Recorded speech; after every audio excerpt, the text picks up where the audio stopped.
if you're wondering why farmers are so concerned about their farm finances right now. For decades, many nations had trusted that when trouble came, the United States would move first, loudly and decisively. But when governments started asking a different question, not who was strongest, but who could be trusted to keep promises without drama, a surprising answer emerged. 7 countries quietly began to choose Canada instead. Ireland was one of the first to signal the change. Dublin had long balanced the pull of American investment with a strong desire to protect citizens' rights online and in public life. When a major vote at the United Nations asked nations to pick a digital privacy framework, Ireland surprised many by endorsing Canada's approach rather than following Washington's lead. This was not a sudden betrayal. It was the result of years of unease about sweeping surveillance measures and sudden U.S. shifts in policy. Irish lawmakers began to copy elements of Canada's privacy playbook and to plan laws that put consent and limits at the center. Young voters, in particular, began to trust Canada more on issues of civil liberty, and that shift showed up in polls and the halls of universities, where collaborations with Canadian institutes grew quickly. Japan's pivot was strategic and practical. Tokyo needed partners who would handle data and security with restraint. Long tied to the U.S. through formal defense commitments, Japan had grown wary after a series of global surveillance scandals and concerns about data leaks, so it funneled major funding into joint cyber labs with Canadian universities and launched training exercises focused on resilience rather than showy power. Those programs were about more than technology. They built trust. Naval drills followed, concentrating on detection, logistics, and protecting trade lanes. These efforts allowed Japan to strengthen practical ties without creating the political baggage that sometimes came with deeper US-led deployments. For many Japanese officials, Canada offered cooperation that felt steady, predictable, and less likely to spark sudden geopolitical friction. In South America, Brazil's new relationship with Canada was cautious but meaningful. Brazil had always been careful about relying too heavily on any single outside power, and increasingly, it wanted partners who could help without seeking to dominate. Ottawa offered officer exchanges, training for peacekeeping and disaster relief, and cooperation on maritime monitoring presented as environmental protection. Yet those programs also improved Brazil's ability to watch submarine movement, track shipping, and coordinate satellite data for the South Atlantic. For Brazilian leaders, Canada's posture solved a practical problem. It deepened technical cooperation and intelligence sharing without appearing to hand strategic control to a distant superpower. That created space for Brazil to act with more autonomy while still accessing useful know-how. East Africa's pivot came from a more human place. Kenya had been frustrated by aid packages that came with heavy strings and promises that took years to deliver. Canada changed that calculus by focusing on steady local help, clinics that worked, vaccine cold chains that did not fail in hot weather, and reforestation projects that helped communities adapt to climate shocks. These were small, but deep investments that changed daily life. When votes at global forums came up about fair climate funding and corporate accountability, Kenya's choices reflected the trust built from consistent support. The new partnerships also led to research and education links between Nairobi innovation hubs and Canadian universities, and those ties began to shape the careers of young scientists and public health workers. Turkey's choice was driven by security concerns, mixed with frustration. NATO membership had long tied Ankara to American plans, but Turkish leaders had grown tired of sudden U.S. moves that sometimes destabilized nearby regions. Canada's offer looked different. Canadian-made technology focused on humanitarian use and oversight rather than direct combat. Drones configured for rescue missions and terrain mapping won quick approval, while some American shipments faced delays and extra scrutiny. Canadian delegations moved from the margins of strategy rooms to seats near the table, and Turkish advisors began to study Canadian approaches to de-escalation. For Ankara, the appeal was practical. Partners who could help stabilize hotspots without inflaming neighbors. The Arctic became one of the clearest places where maps were quietly redrawn. For nations that live and work in polar regions, protecting local communities and fragile ecosystems matters more than symbolic freedom of passage. Norway, which balances its military readiness with environmental care, chose to coordinate closely with Canada on Arctic monitoring, joint exercises, and shared satellite data. Some of this cooperation bypassed traditional chains of command, and that surprised many in old alliance circles. But for Norway and other Arctic states, working with Canada felt right. Canada combined respect for international law with a commitment to science and local communities. That belt of cooperation made it easier to plan search and rescue missions, manage shipping safely, and design rules that protected indigenous ways of life. The United Kingdom's move felt like a dramatic pivot because Britain had long been America's closest security partner. But when British officials began sharing selective intelligence with Canada and publicly defending Ottawa's refugee policies at global summits, the world took notice. The shift grew from many small choices, inviting Canadian experts into tech ethics panels, citing Canada's resettlement work in Parliament debates, and writing joint research on maritime security. For London, Canada had become a partner that aligned on values and practical policy without producing the kind of political tremors some feared from a more transactional approach. Over time, British academic exchanges and trade visits with Canadian provinces increased, and that steady engagement reshaped how officials thought about long-term cooperation. What tied all 7 moves together was consistency.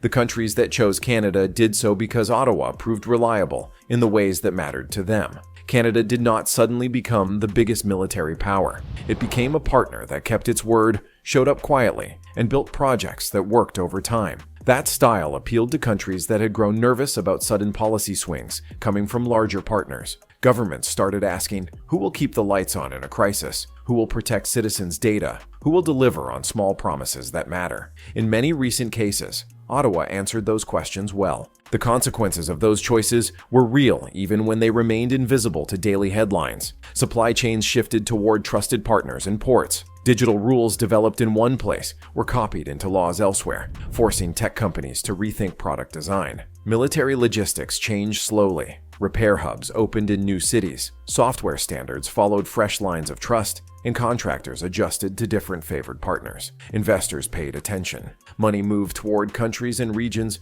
where the rules looked steady, and the delivery of projects was predictable. Still, none of this meant that the United States suddenly lost all influence. Economic ties, cultural links, and shared histories remained deep.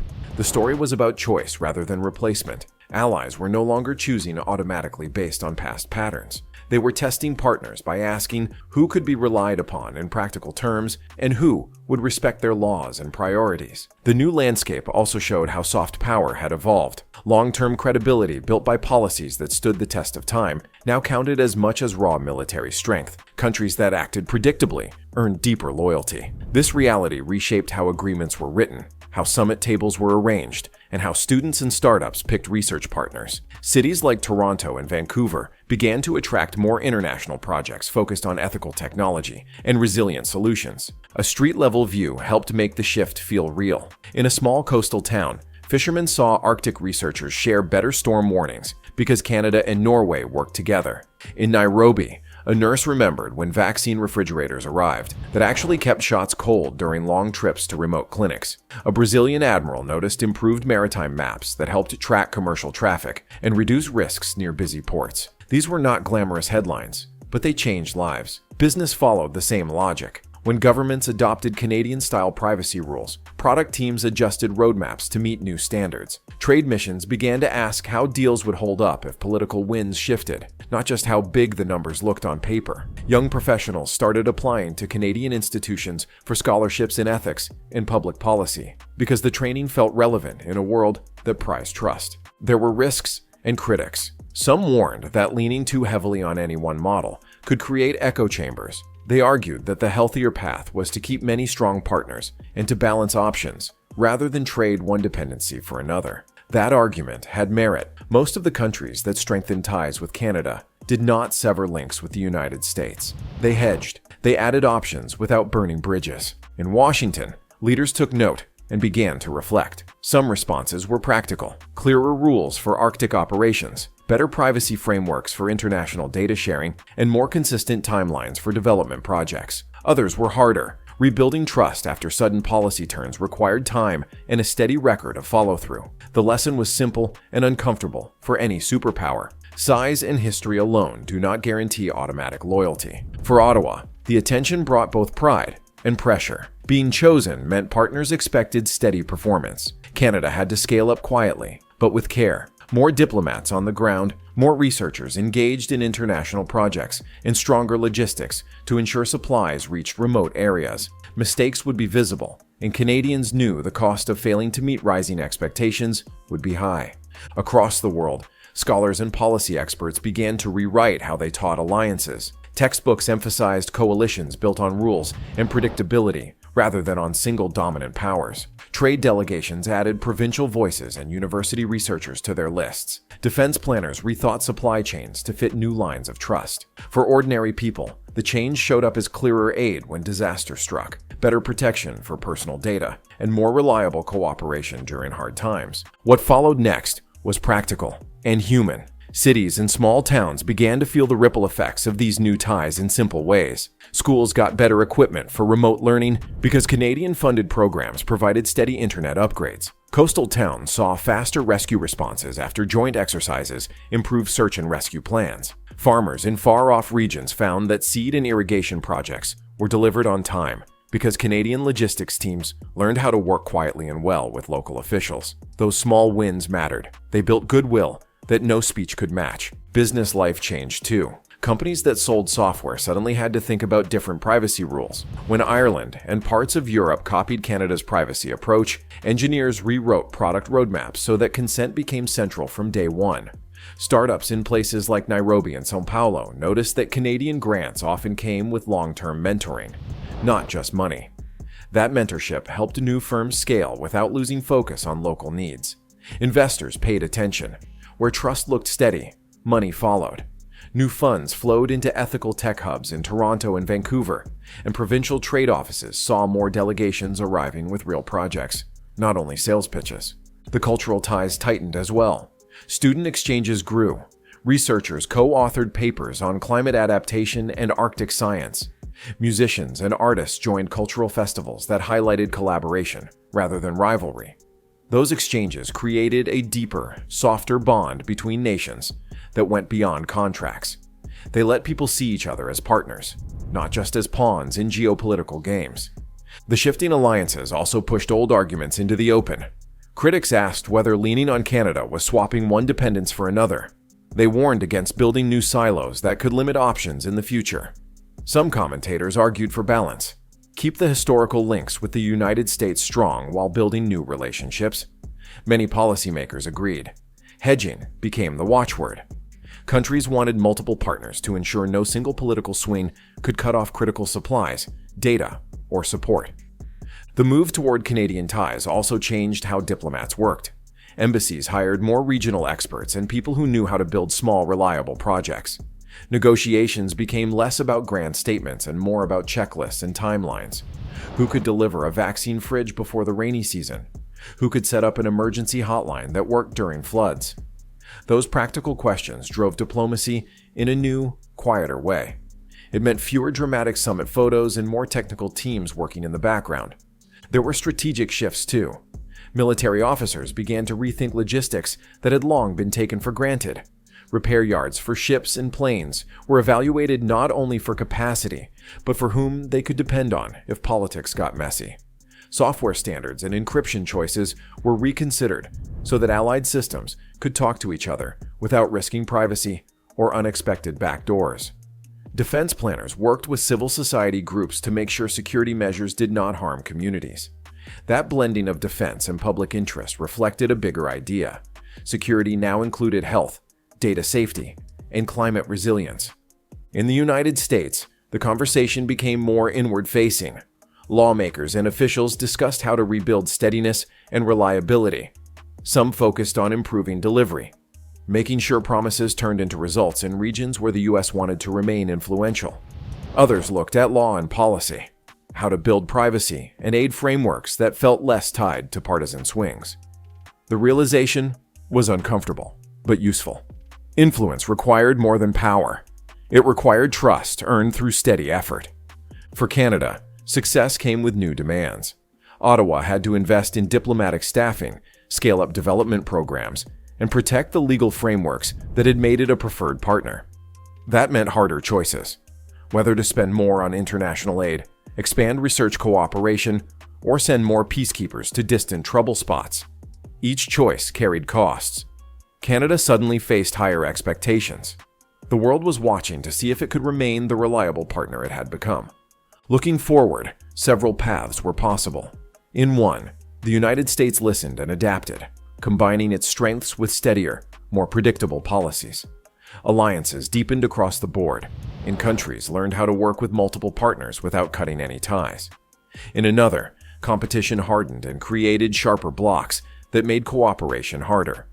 The safer route seemed to be the first, a world where nations kept many friends and chose partners based on performance and respect. What mattered most was a simple truth. Trust is built by showing up, quietly and reliably, over time. Canada's rise in many places did not happen because it shouted the loudest. It happened because it kept small promises and focused on work that improved lives. That kind of influence is slow but deep. It changes how people live, how institutions work, and how leaders make decisions. The story of 7 countries choosing Canada instead of leaning automatically on the United States is not a tale of sudden collapse. It is a story of gradual rebalancing in a world where surprises are common and reliability is prized. It shows that influence can be earned by doing small things well over time, not only by loud gestures of power. Nations, like people, prefer friends who are steady and present. In a storm, the neighbor who brings blankets and stays to help is more trusted than the one who shouts from a distance. That simple truth reshaped the map of trust, one careful partnership at a time.